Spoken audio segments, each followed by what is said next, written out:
അപ്പോൾ ഇന്നൊരു ലഞ്ച് വ്ളോഗുമായിട്ടാണ് ഞാൻ വരുന്നത്. ആദ്യമായിട്ട് ഞാൻ ലഞ്ച് വ്ളോഗ് ചെയ്യുന്നത്, വെറുതെ ഇരുന്നപ്പോൾ തോന്നി ഒന്ന് ചെയ്തേക്കാമെന്ന്.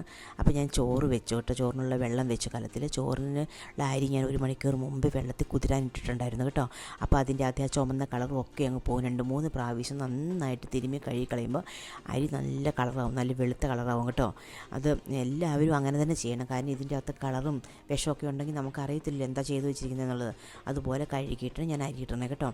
അരിയിട്ട് ഈ അരി ഇതിന് കലത്തിൽ കിടന്ന് നന്നായിട്ട് തിളയ്ക്കും. തിളച്ച് കഴിഞ്ഞിട്ട് ഞാൻ ഒരു റൈസ് കുക്കറിൻ്റെ അകത്ത് ഇറക്കി വെക്കില്ല, ഇതുപോലെ തന്നെ അടച്ചങ്ങോട്ട് വെക്കുകയുള്ളൂ.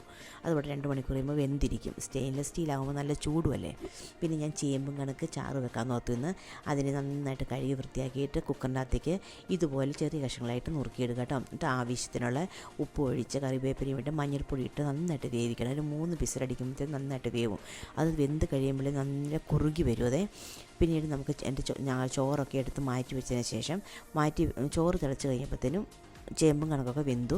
അപ്പോൾ ആ സമയം നന്നായിട്ട് തവി കൊണ്ടൊന്ന് ഉടച്ചതിന് ശേഷം പിന്നെ മിക്സിയിൽ കാന്താരി മുളകും കറിവേപ്പിലയും, ഇച്ചിരി എരിവൊക്കെ ഉണ്ടെങ്കിൽ ടേസ്റ്റ് ഉള്ളൂ കേട്ടോ. കാന്താരി മുളകും കറിവേപ്പിലയും ഒരു പിടി തേങ്ങയും അല്പം ജീരകവും കൂടി ഇട്ട് നന്നായിട്ട് വെണ്ണ പോലെ അരച്ചുകൊണ്ട് വരണം കേട്ടോ.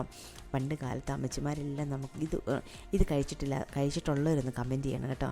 ഇതിൻ്റെ കൂടെ മീൻചാറും കൂടെ മീൻ കറിയാണ് ഏറ്റവും ടേസ്റ്റ് കോമ്പിനേഷൻ, നല്ല രുചിയായിരിക്കും കേട്ടോ. പിന്നെ നമ്മുടെ അരപ്പെല്ലാം ചേർത്ത് നന്നായിട്ട് തിളവന്ന് പച്ചമണമെല്ലാം മാറി കഴിയുമ്പോൾ നമുക്ക് പിന്നെ കടുകിട്ട് വറുത്ത് നമുക്ക് അടച്ച് വെക്കണം. അത് അടച്ച് വെച്ച് കഴിയുമ്പോൾ അതിൻ്റെ ആ മണം എല്ലാത്തിലേക്ക് കടുകിൻ്റെ മണം എല്ലാത്തിലേക്ക് വന്ന് നല്ല ടേസ്റ്റ് ആയിരിക്കും.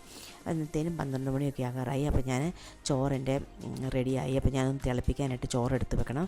അതിന് മുമ്പ് പാത്രങ്ങളെല്ലാം ഒന്ന് കഴുകി വൃത്തിയാക്കി കേട്ടോ. അതിൻ്റെ പിന്നെ ചിക്കൻ കുറച്ചിരിപ്പുണ്ടായിരുന്നു.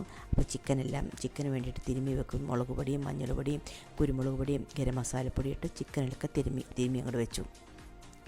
അതെല്ലാം വെച്ചതിന് ശേഷം അപ്പോൾ ഞങ്ങളുടെ വീഡിയോ കാണുന്നവർ ഞങ്ങളെ സബ്സ്ക്രൈബ് ചെയ്തിട്ടില്ല എങ്കിൽ ഞങ്ങളെ സബ്സ്ക്രൈബ്